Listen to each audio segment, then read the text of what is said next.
So first of all இது வந்து ஒரு ஸ்டாண்டப் காமெடி ஷோ அந்த மாதிரி பண்ண போகிறேன்.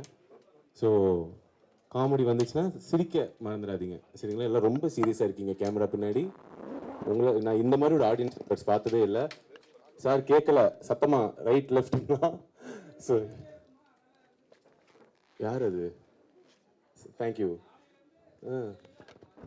ஃபர்ஸ்ட் ஆஃப் ஆல் காலையிலேருந்து இவ்வளோ சின்சியராக வேலை பார்த்து என்னோட இந்த ஷோக்கு வந்ததுக்கு உங்களுக்கு மிகப்பெரிய நன்றி. வந்த எல்லாருக்கும் என்னோட நன்றிகள். எல்லாரும் ஒரு தடவை கை தட்டிடுங்க ப்ளீஸ். சார் உங்களுக்கு காலையிலேருந்து வேலை பார்த்தனால டென்ஷனாக இருக்குது. எனக்கு ஃபஸ்ட் டைம் இந்த மாதிரி ஒரு ஸ்டேஜுக்கு வந்தாங்க, அதை விட ரொம்ப டென்ஷனாக இருக்குது. ஸோ டென்ஷன் LHS = RHS ரெண்டுத்துமே கேன்சல் பண்ணிடலாம். Okay cool, all cool. First of all thank you so much வந்ததுக்கு. அண்ட் இந்த ஷோ பார்த்தீங்கன்னா ஒரு புதுவிதமான ஷோ. ஏன்னா நாங்களே இன்வைட் பேசிஸில் தான் என்னோடய ஃபேன்ஸ்லாம் வந்திருக்காங்க. ஸோ ஃபர்ஸ்ட் ஆஃப் ஆல் இது வந்து ஒரு தேங்க்யூ ஸ்டாண்டப் காமெடி ஷோ மாதிரி தான். ஏன்னா இவ்வளோ தூரம் வந்ததுக்கு சரி எனக்கு ஒரு ஃபார்முலா ஒரு தேங்க்யூ சொல்லணும்னு தோணுச்சு, அதுக்காக தான். So first of all thank you so much guys, என்னை சப்போர்ட் பண்ணதுக்கு, அதோட ரெப்ரஸன்டேட்டிவாக இங்கே இருக்கிறதுக்கு தேங்க்யூ ஸோ மச். அண்ட் என்னென்னு பார்த்தீங்கன்னா இந்த பிக் பாஸ் ஜேர்னின்றது வந்து சார் நடக்கலாங்களா? அது நடக்கலாம் கூடாது, தப்பு. அதனால நான் நடக்கக்கூடாது. ஸோ புரிஞ்சு போச்சு, நான் பண்ண போகிறதில்ல காமெடி, நீங்கள் தான் என்னை வச்சு பண்ண போகிறீங்க அப்படின்ட்டு. ஏதாவது எல்லாரும் லுக் விடுறத பார்த்து நீ சிரிக்க வச்சு தான் பாரு அப்படின்ற மாதிரி இருக்கு. இங்கே தான் நிற்கணுமா? நகர்ந்துடக்கூடாது. ஐயா என் வாழ்க்கையில் இப்படி ஒரு ஸ்டாண்டப் காமெடி ஷோ நான் பார்த்ததில்லை சார். இத்தனை கேமராக்களும் நான் பார்த்துட்டு இருக்கேன், நான் ஒரு மாதிரி தோராயமாக பார்த்துக்கிறேன் சரிங்களா. Anyways coming back to the point, இந்த பிக் பாஸ் ஜேர்னி இருக்கட்டும், இந்த பிக் பாஸ் முந்தின இருக்க ஜேர்னி இருக்கட்டும், இது எல்லாமே ஆல்மோஸ்ட் ஒரு 10 years பேக் ஸ்டார்ட் ஆச்சு. ஒரு 2016 நான் வந்து ஒரு தியேட்டர் ஆர்டிஸ்டாக இருந்தேன். ஸோ தியேட்டர் ஆர்டிஸ்ட்லேருந்து இன்றைக்கி இந்த தூரம் வந்திருக்கேன். அது ஃபுல்லாகவே எல்லாம் நிறைய மக்கள் சப்போர்ட் பண்ணியிருக்காங்க. குறிப்பாக அந்த சப்போர்ட் எல்லாமே யூஸ்வலாக என்ன மாதிரி ஒரு ஆர்டிஸ்ட்க்கு எப்படி இருக்குன்னா, நான் ரொம்ப சைலண்டான ஆர்டிஸ்ட், எனக்கு ஒரு பெரிய ஃபேன் பேஜ் அப்படிலாம் இருக்கானா அப்படிலாம் ஒன்றும் கிடையாது. பட் சைலண்ட்டாகவே என்னை சப்போர்ட் பண்ணி பிக் பாஸில் ஃபைனல் டே வரைக்கும் கூட்டிகிட்டு வந்திருக்காங்க. ஸோ அதுக்கு ரொம்ப நன்றி. அதாவது பிக் பாஸ் எப்படி மாற்றிருக்கு என்னென்னா, முன்னாடிலாம் என்னை வெறும் கண்டென்ட்டாக தான் தெரியும். ப்ரோ நீங்கள் அந்த பாட்டு அந்த அவங்க பேரே வராது, அவங்களுக்கு கடைசி வரைக்கும் வராது. அவங்களே முடிஞ்சு போயிடும். பிக் பாஸ் வந்து என்ன பண்ணியிருக்குன்னு பார்த்தீங்கன்னா, அவங்க வீட்டில் ஒருத்தனா என்னை மாற்றிருக்கு. அதாவது பிக் பாஸ்லேருந்து வந்ததுக்கப்புறம் எப்படி பார்த்தீங்கன்னா, அவங்க நிஜமாலேயே அந்த பவர் பிக் பாஸ் ஷோக்கு தான் இருக்குன்னு நினைக்கிறேன். நிஜமாலே அவங்க வீட்டில் ஒரு மெம்பராக தினமும் பார்த்து எனக்காக ஃபீல் பண்ணி என் கூட சிரித்து என் கூட அழுது என் கூட என்ஜாய் பண்ணிட்டு இருந்தாங்க. அதுக்கு ஃபர்ஸ்ட் ஆஃப் ஆல் தேங்க்யூ. ஆனால் என்னென்னா இதுதான் ஃபர்ஸ்ட் டைம் எனக்கு இந்த வீட்டில் ஒருத்தனாக இருக்கிற ஒரு எக்ஸ்பீரியன்ஸ். வீட்டில் ஒருத்தனாக இருக்குன்றனால முன்னாடிலாம் பார்த்தா ப்ரோ எனக்கு உங்கள் கண்டென்ட் ரொம்ப பிடிக்கும், உங்க கூட செல்ஃபி எடுத்துக்கலான்னு வாங்க. நானும் அப்பா நல்ல வேலை யாரோ ஒருத்தர் கூட ஃபோட்டோ எடுத்துருக்காங்க அல்பமாக போய் நின்றுடுவேன். இப்போ அப்படிலாம் கேட்குறதில்ல. நேரம் விக்ரம் எப்படி என்ன வெயிட் போட்டீங்க? என்னடா ஸ்ட்ரெயிட்டாக எப்படி இருக்க, நல்லா இருக்கியால? இல்லை ஸ்ட்ரெயிட்டாக நான் வெயிட் போட்டு நம்ம இல்லை இங்கே 2 கிலோ கம்மியிலங்க ஆயிருக்கேன். போய் சொல்லாதீங்க, நல்ல சாப்பாடோ அப்படி. ஆமாம். அப்புறம் அனிதாலாம் எப்படி இருக்காங்க? என்ன அனிதா நல்லா இருக்காங்க. அப்புறம் அந்த குழந்தைக்கெல்லாம் ட்ரை பண்ணீங்களா, என்னாச்சு? என்ன டைரக்டா கிட்ஸ் வரைக்கும் போயிட்டீங்க. ஸோ இந்த வீட்டில் ஒருத்தன்ற இமேஜ் பார்த்தீங்கன்னா அது ரொம்ப ஒரு ரொம்ப எப்படி சொல்றது, எனக்கு ரொம்ப ஷாக்கிங்காக இருந்துச்சு. பரவாயில்லையே அவங்களுக்கு என்ன இப்போ அவங்களுக்கு வெறும் விக்கல்ஸ்ன்ற ஒரு பேஜ், விக்கல்ஸ்ன்ற ஸ்டாண்டப் காமெடி ஷோ இல்லை ஒரு காமெடி ரீலாக இல்லாமல் விக்ரம்ன்ற ஹியூமன் பீங் கூட அவங்க ட்ராவல் ஆக ஆரம்பிச்சிட்டாங்க. என்ன ப்ரோ என்ன பண்ணிருக்கீங்க, தினமும் பார்த்தோம், இப்போ மிஸ் பண்ணிருக்கோம், என்னதான் பண்ணுறீங்க, என்ன பேசுவாங்க, ரொம்ப உரிமை எடுத்துட்டு வந்து நிறைய பேர் சொல்லுவாங்க. எனக்கு வந்து இப்படி ஃபேன்ஸ்லாம் வந்து எனக்கு ஒன்று டிஸ்டர்பன்ஸ். எனக்குலாம் ரொம்ப அல்பமாக எனக்கு வேணுங்க. நிஜமாலே யாராச்சும் என்னெல்லாம் தெருவில் பார்த்து தயவுசெய்து வந்து டிஸ்டர்ப் பண்ணுங்க. எனக்குலாம் நல்லா ஞாபகம் இருக்குது. எங்கள் அப்பாலாம் நான்லாம் வந்து அவருக்கு புரியாது சோஷியல் மீடியாலாம் என்ன ஏதுன்னு. ப்ளஸ் நான் ஹரி சிபி எல்லாரும் உட்காந்துட்டு இருக்காங்க, ஆதியும் கூட. நாங்கள் எல்லாரும் எங்கள் ஃபஸ்ட்டு இனிஷியல் ஸ்டேஜஸில் எங்கள் பெட்ரூம்ல இருந்தால் ரீல் போடுவோம். ஸோ எங்கள் அப்பா இன்டர்நெட்டும் பார்க்க மாட்டார். ஸோ அவர் பார்க்குற சீன் என்னென்னா, ஒரு 4 பசங்க தினமும் ஒரு பெட்ரூம்குள்ளே இருப்பானுங்க, 8 மணி நேரம் அந்த பெட்ரூம்லேயே இருப்பானுங்க சரிங்களா. கட் பண்ணால் ஒரு சாயந்தரம் 3 பசங்க வெளில போயிடுவானுங்க, நான் ரொம்ப டயர்டாக அப்படி வெளில வருவேன். இதே தான் அவர் பார்த்துட்டே இருப்பார் சரிங்களா. அவருக்கு இவனுங்க என்னன்னே புரியல. திடீர்னு ஒரு நாள் பார்த்தா நிலவை கொண்டு வா அந்த ரீல் நாங்கள் பண்ணது வந்து வைரல் ஆச்சு. வைரல்னா எப்படின்னா அதுதான் ஃபர்ஸ்ட் டைம் நாங்கள் வந்து ஒரு ஆக்சுவல் வைராலிட்டியை பார்க்குறோம். நிலவை கொண்டு வந்தோன்னு இப்படி எடுத்து பார்த்தா எப்படி இருந்துச்சுன்னா, நல்லா இப்படி போஸ்ட் பண்ணிட்டு அப்படின்னு பேஸ்ட் இப்படி பார்க்குற 10,000 வியூவில் இருந்துச்சு. ஓ பரவாயில்ல, என்ன ஒரு நிமிஷத்தில் இவ்வளோ வியூ சார். அப்புறம் கொஞ்ச நேரம் பேஸ்ட் பார்த்தோம் 1 lakh. என்னது இது இப்படி 10. அப்புறம் பார்த்தா 1 million ஆச்சு. 1 millionலாம் தாண்டி எங்கேயோ போயிடுச்சு. ஒரு பக்கம் எஸ்ஜே ஸ்டுடியோ சார் போஸ்ட் பண்ணுறாரு, சிம்ரன் மேம் போஸ்ட் பண்ணுறாங்க. திடீர்னு பார்த்தா தேவா சார் எனக்கு ஃபோன் காலில் வந்துட்டு என்கிட்ட, தம்பி ரொம்ப தேங்க்ஸ்ப்பா, உங்களால எங்களுக்கு பப்ளிசிட்டினாங்க. நான் சத்தியமாக அழுதுட்டேங்க சார். அதெல்லாம் இல்லை சார், தப்பி தவறி கூட இப்படிலாம் சொல்லிடாதீங்க. அவ்வளோ பெரிய மனசு அவருக்கு, அவரால் எங்களுக்கு பப்ளிசிட்டி. ஆனால் சத்தியமாக சொல்கிறேன் சார், நிலவை கொண்டு வா யாருக்கு லைஃப்பை மாற்றுச்சோ இல்லையோ, எங்களுக்கு நிஜமாலே நிலவே கொண்டு வந்துருச்சு. அந்த பாட்டு பார்த்ததுக்கப்புறம் சிம்ரன் மேமை தாண்டி எங்களை தான் எல்லாருக்கும் ஞாபகம் வருது. அந்த சாங் வைராலிட்டி ஆனோன்னு எங்களுக்கு என்னன்னா, அப்போதான் ஃபர்ஸ்ட் டைம் யூடியூப் மீடியாவில் நான் பார்க்குறோம். திடீர்னு பார்த்தா எல்லாரும் கால் பண்ணி எங்ககிட்ட இன்டர்வியூலாம் கேட்குறாங்க. நாங்கள் சார் இன்டர்வியூ, நாங்கள் 4 பேரா? நாங்கள் எப்படின்னா யார் எப்போ இந்த இன்டர்வியூ நிற்கும்னு தெரியாது. அதனால எப்படின்னா நான், ஹரி, சிபி, எங்கள் கிட்ட இருக்கிற எல்லா எடிட்டர்ஸ் எல்லாருமே உட்காந்துருவோம். எல்லாரும் உட்காந்து எல்லா லைஃப் ஸ்டோரி சொல்லிடுங்க, வீட்டுக்கு பெருசாக காசு போகிறதில்ல, அம்மா அப்பா கிட்ட இந்த இன்டர்வியூ காட்டி நாங்கள்லாம் பெரிய ஆள் அப்படின்னு சொல்லிக்கலான்னு. எங்கள் அப்பாவுக்கு புரியவே இல்லை. நல்ல ஞாபகம் இருக்குது, நிலவை கொண்டு வந்த வைராலிட்டி பீக் எப்படி இருக்குன்னா, டைனிங் டேபிள் ஒருத்தர்கிட்ட இன்டர்வியூ கொடுத்துட்ருப்போம். அங்கேருந்து பார்த்தா ஹாலில் ஒருத்தவங்க செட்டப் பண்ணிருப்பாங்க. அப்புறம் கீழே அந்த ஸ்டூடியோவில் இன்னொருத்தவங்க செட்டப்பும். எங்கள் அப்பாவுக்கு புரியல, வீட்டுக்கு இவங்க நயா பைசா கொடுத்ததில்ல, இவனுக்கு ஏன் இத்தனை பேர் வந்து இன்டர்வியூ எடுத்துட்டு இருக்காங்க, யார் நீ, நிஜமாலே உருப்பட்டுட்டியா லைஃப்ல அப்படின்ற ஜோன்ல இருந்தாரு. ஆனால் அப்படி இருந்தவர் எனக்கு ஏன் பிக் பாஸ் ரொம்ப பிடிச்சி போச்சுன்னா, அவருக்கு தெரியாது நான் வந்து ஒரு நல்ல பர்ஃபார்மர், நான் நல்லா யோசிப்பேன். அவருக்கு ஞாபகம் இருக்கிறதுலாம் நான் காலேஜ் பங்க் பண்ணது, என் பிரின்சிபல் கால் பண்ணி உங்கள் பிள்ளை உருப்பட மாட்டான்னு சொன்னது, இதுதான் அவருக்கு ஞாபகம் இருக்கிறது. ஸோ இதெல்லாம் முடிஞ்சு இப்போ எல்லாரும் இன்டர்வியூ எடுத்தோன்னா அவருக்கே தெரியாது நான் யார், இவன் தான் நல்லாதான் தான் பண்ணுறேன். நான் பிக் பாஸ் வந்து தான் அவருக்கே தெரியும், ஓ நடிப்பையா, பரவாயில்லடா எதிர்த்துலாம் பேசுறேன்னு. என்ன டுவர்ட்ஸ் என்னடா கெட்ட வார்த்தை பேசுற, இதெல்லாம் எனக்கு தெரியும் அப்படின்னாரு. இப்படி நான் உன்னை வளர்க்கலையே அப்படின்னு. பட் பரவாயில்ல. ஆனால் பிக் பாஸ் போயிட்டு வந்து நான் ஒரு மிகப்பெரிய விஷயம் கற்றுக்கிட்டேன். அது என்னென்னா, ஒர்க்கிங் ஆஃப் தி வேர்ல்ட், உலகம் எப்படி வேலை பார்க்குதுன்னு. அதில் நான் கற்றுக்கிட்ட ஒரு முக்கியமான விஷயம் பிஆர். பிரதீப் ரங்கநாதன் கிடையாதுங்க, அவர் நல்லா வேலை பார்ப்பான்னு எல்லாருக்குமே தெரியும். பிஆர்னா paid promotions and public relations. நான் கற்றுக்கிட்டேன்னா பிஆர் வாழ்க்கைக்கு ரொம்ப முக்கியம், கண்டிப்பாக முக்கியம். நான் எல்லாருக்கும் சொல்கிறேன், எல்லாருமே லைஃப்பில் நீங்கள் செலிப்ரிட்டியோ பப்ளிக் ஃபிகரோ இல்லையோ பிஆர் வச்சுக்கோங்க. நான்லாம் முடிவு பண்ணிட்டேன் பிஆர் வச்சே தீரணும் அப்படின்ட்டு. அதாவது பெரிய விஷயங்களுக்குலாம் இல்லை, வீட்டில் நடக்கிற சண்டைகளுக்கே. இப்போ என் ஒய்ஃபோட சண்டை, தெரியாதனமா எங்கள் ஒய்ஃபோட அப்பாவை அவன் கிடக்கிறான்னு நான் சொல்லிட்டேன்னு வச்சுக்கலாம். சாரிலாம் கேட்க மாட்டேன் இப்போ.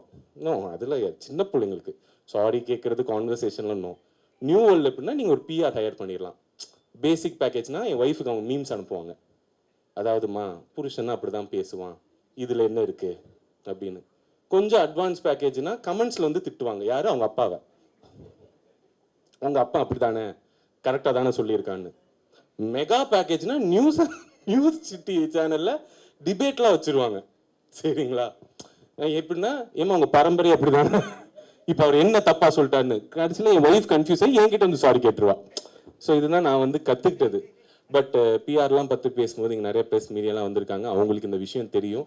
இங்கே நான் இன்வைட் பண்ணி வந்த என் ஃபேன்ஸுக்கு நான் ஒரு உண்மையை சொல்லிடுறேன், இது வந்து ஒரு ஸ்டாண்டப் காமெடி ஷோவே கிடையாதுங்க. சரிங்களா, நான் வந்து ஒரு படம் பண்ணுறேன்.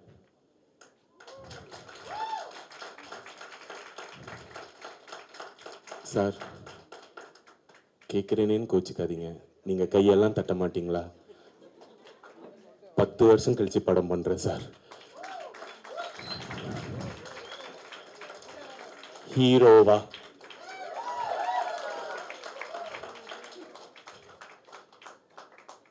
லைட்டானாச்சு சிரிங்க சார்.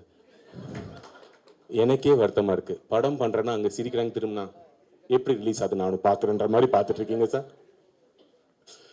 ஸோ அந்த படத்தோட டைட்டில் ரிவீல் தான் நம்ம இன்னைக்கு பண்ண போகிறோம். என்ன பியூட்டி, ஆமாம் ஆமாம் ஆமாம், கை தட்டலாம் மேடம், தப்பு இல்லை மேடம், நீங்கள் தான் க்யூவில் இருக்கீங்க மேடம். என்னன்னா, பொதுவாக நானும் இந்த ஆடியோ லான்ச் ஃபங்க்ஷன்ஸ் இதிலலாம் பார்ப்பேன். யூஸ்வலாக வந்து ஃபிலிம் க்ரூ வருவாங்க, ஹீரோ பற்றி டேரக்டர் புகழ்ந்து பேசுவார், அப்புறம் டேரக்டரை பற்றி ஹீரோ புகழ்ந்து பேசுவார். என் டேரக்டருக்கே என்ன ஒரு 3 வாரமாக தான் தெரியும். சரிங்களா, எனக்கும் அவர் அவ்வளோ நாள் தான் தெரியும். ஸ்கிரிப்ட் நல்லா இருக்குன்னு நாங்கள் படம் பண்ண போகிறோம், இதுதான் உண்மை. உண்மையிலே அவரை நாங்கள் கேட்டோம், சார் நம்ம ஃபங்க்ஷன் வச்சா என்ன சார் பண்ணுறது, நம்ம என்ன பேசுறது நம்மளை பற்றினா, Vikram there is nothing to talk about you, I saw one video like you அப்படின்னாரு. Sir I saw your script and like you.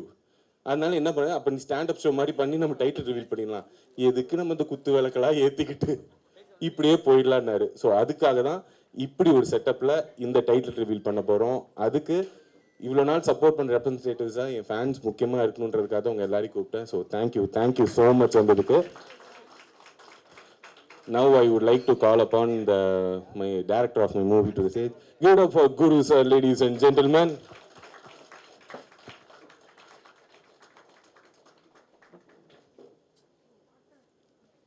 Sir, do you want to talk? No, I will tell. So இந்த படத்தில் basically நான் வந்து ஹீரோவாக பண்ணுறேன் sir. Correct, ஒத்துக்கிட்டாரு.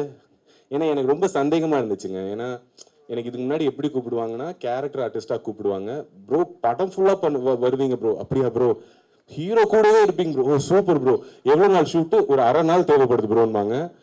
அப்புறம் அதுக்கு நான் பேமெண்ட் சொன்னேன்னா போய் கேட்டு ப்ரோ அவ்வளோ தர முடியாதுன்பாங்க. ஸோ திடீர்னு பிக் பாஸ் விட்டு வந்தோடனே இவங்க ஹீரோவாக நீங்கள் தான் பண்ணணும், லீடாக பண்ணணும்னு மெசேஜ் அனுப்பிச்சாங்க சூப்பராக இன்ஸ்டாகிராமில். சரிங்களா, இன்ஸ்டாவில் மெசேஜ் அனுப்பிச்சு கேட்டோன்னே நான் நினச்சேன் ஏதோ ஷார்ட் ஃபிலிம் பைலட் ஃபிலிமுக்கு தான் கேட்குறேன்னு பார்த்தா நிஜமாலே ஃபீச்சர் ஃபிலிம்னாங்க. நான் கொஞ்சம் ஷாக்கில் இருப்போம்ல, ப்ராங்கிங் பண்ணுறானுங்களா. ஏன்னா பிக் பாஸ்லேருந்தே நான் ப்ராங்க்குக்கு நிறைய ஏமாந்துட்டேன்.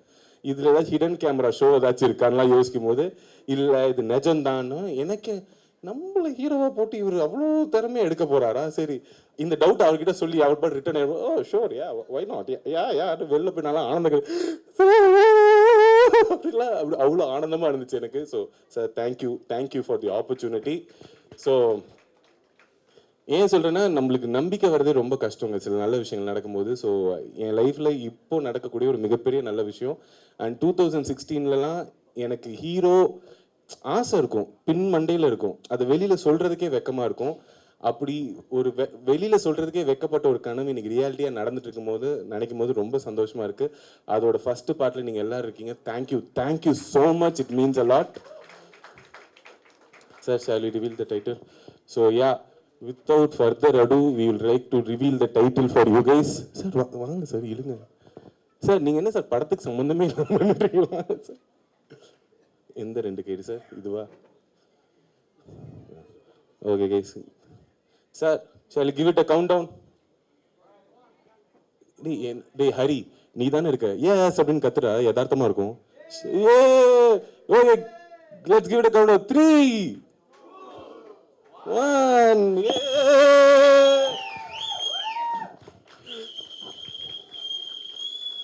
ஸோ யா, வாங்க சார். ஸோ இதுதான் எங்கள் title, light weight baby. Thank you so much. And sir படத்தை பற்றி ஓரிரு வார்த்தைகள்.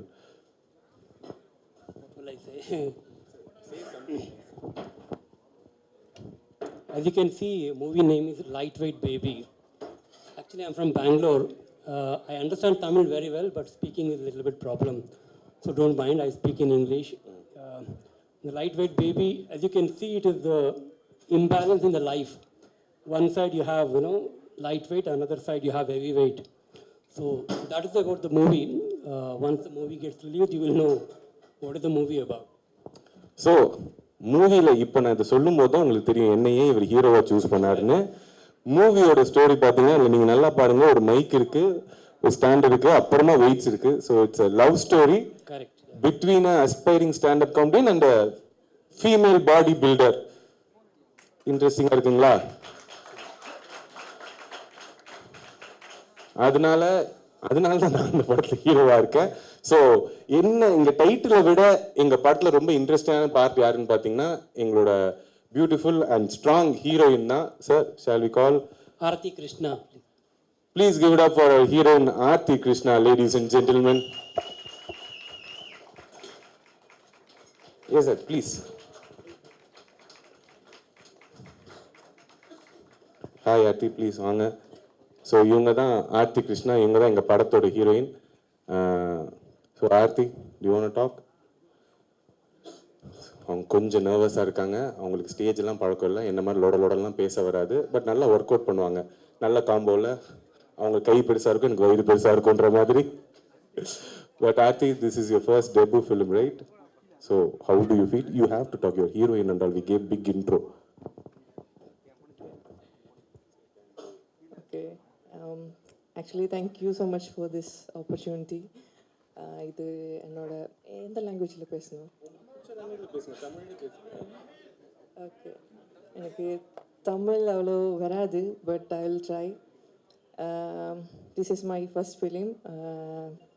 அதனால் எனக்கு தெரியலை இது எப்படி வரும், எப்படி எனக்கு பண்ணும், நல்லா வரணும் அப்படி தான் ஆசை இருக்குது. But I will give my best. And okay, thank you present media. இன்னைக்கு வந்ததுக்கு ரொம்ப நன்றி. கரெக்டாக இருக்குல்ல? அவங்க ஃபர்ஸ்ட் டைம், ஸோ ஒரு தடவை கை தட்டிடுங்க. எல்லாரும் ஸ்டேஜில் ஏறி நர்வஸாக இருக்கிறத பார்ப்பீங்க, இவங்க இந்த பில்டிங் படி ஏறும்போதே நர்வஸ் ஆயிட்டாங்க. So please give it up for Aarthi. This is our first film and this is, I think, first time she's not posing on stage and speaking on stage. So give it up for Aarti, ladies and gentlemen. So that's it, no sir. இவ்வளோ தாங்க matter. இதுக்கு தான் உங்கள் எல்லாரையும் நாங்கள் கூப்பிட்டோம். Thank you so much வந்ததுக்கு. யூஸ்வலாக இந்த மாதிரி ஃபங்க்ஷன்ஸ் நிறைய பேசுவாங்க. எங்களுக்கு பேசுறதுக்கு இனிமேல் செய்து காட்டி விட்டு வந்து பேசுகிறோம். எனக்குன்னு இருந்த 4 பிஆர் இவனுங்க தான் நான் பிக் பாஸ் இருக்கும்போது. ஸோ அவனுக்கு நான் என்ன சொன்னாலும் கை தட்டுவாங்க. நீங்கள் எல்லாரும் கோவப்படாதீங்க sir. So ya, thank you guys, thank you வந்ததுக்கு. Thank you so much. வாங்க, இது ஏதோ ஒன்று பண்ணணும் போலையே. என்ன இதையெல்லாம் முன்னாடியே சொல்ல மாட்டீங்களா ப்ரோ? என்ன பண்ணும் ப்ரோ? காட்டிட்டு ஓப்பன் பண்ணணும்.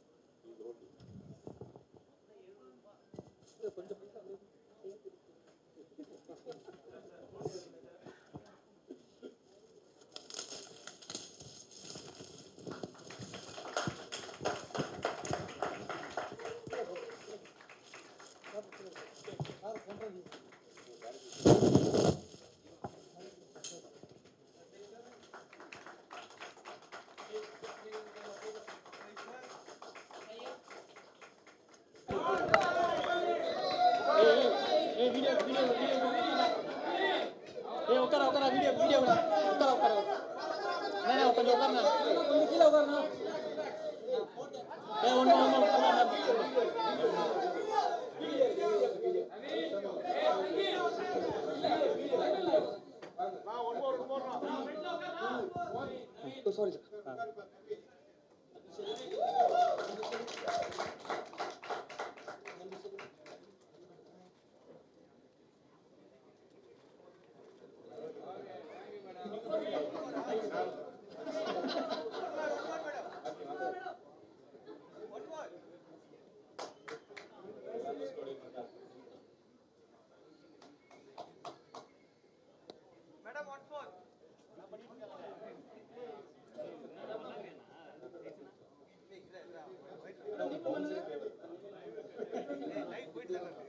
Hey, ticket